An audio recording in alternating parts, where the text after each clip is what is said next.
अयोध्या की मिल्कीपुर विधानसभा सीट पर जल्द ही उपचुनाव का रास्ता साफ होने वाला है, क्योंकि जो याचिकाकर्ता हैं भाजपा के पूर्व विधायक बाबा गोरखनाथ लखनऊ हाई कोर्ट में जो दाखिल याचिका है उसको वापस लेंगे।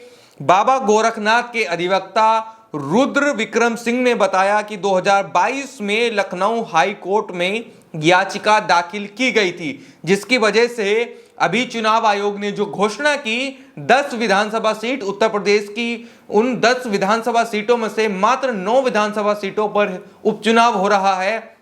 मिल्कीपुर सीट को रोक दिया गया था। उसकी वजह यही थी कि 2022 के चुनाव में जो अवधेश प्रसाद वहां सभा प्रत्याशी थे, उनके नामांकन में दाखिल एफिडेविट जो था वो एक्सपायर था, जिसको हाई कोर्ट में चैलेंज किया गया। बाबा गोरखनाथ जो 2017 में वहां से विधायक चुने गए, उन्होंने चैलेंज किया कि जो इनका एफिडेविट था वो एक्सपायर था। उस चैलेंज के चलते ही अभी इस सीट पर घोषणा नहीं हुई थी कि 13 नवंबर को चुनाव होगा या नहीं, ये इसको रोक दिया गया था। लेकिन अब जल्द ही रास्ता साफ होता नजर आ रहा है। जल्द ही मिल्कीपुर सीट पर अब उपचुनाव होगा, क्योंकि याचिकाकर्ता बाबा गोरखनाथ उस याचिका को वापस लेंगे।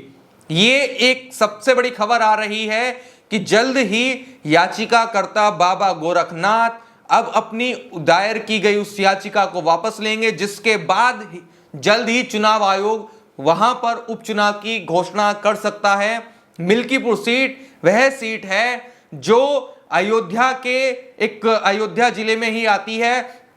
वहां से अयोध्या के जो मौजूदा सांसद हैं वो विधायक रह चुके हैं। उनके सांसद बनने के बाद मिल्कीपुर सीट पर उपचुनाव हो रहा है। अब खबर यह सामने आ रही है कि बाबा गोरखनाथ जल्द ही अपनी उस याचिका को वापस ले लेंगे। अब आपके मन में एक सवाल यह भी होगा कि कौन है बाबा गोरखनाथ जिन्होंने उस सीट पर उस उपचुनाव को फिलहाल के लिए टलवा दिया। चुनाव आयोग घोषणा नहीं कर पाया, जिसकी वजह से वहां उपचुनाव की घोषणा नहीं हो पाई। बाबा गोरखनाथ बीजेपी के तेज तर्रार नेता हैं, जो 2017 में मिल्कीपुर विधानसभा से विधायक चुने गए। 2022 में उनको 13,000 से ज्यादा वोटों से हार का सामना करना पड़ा। फिलहाल अब देखना यह होगा कि कब चुनाव आयोग मिल्कीपुर सीट पर उपचुनाव की घोषणा करता है, कब वहां पर चुनाव होता है और उस चुनाव में किस पार्टी की विजय होती है, यह देखना भी बाकी है। आप क्या सोचते हैं इस विधानसभा को लेकर, क्योंकि पूरे उत्तर प्रदेश की मात्र इसी विधानसभा पर सबसे ज्यादा चर्चा हो रही है कि मिल्कीपुर में इस बार क्या होगा।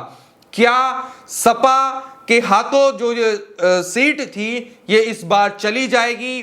क्या बीजेपी के हाथ में ये सीट आने वाली है, या सपा 2022 में यहां से चुनी गई थी, क्या 2024 के उपचुनाव में यहां पर फिर से साइकिल चलेगी या कमल खिलेगा? ये आने वाला वक्त बताएगा, और वक्त तब बताएगा जब इस सीट पर उपचुनाव होगा।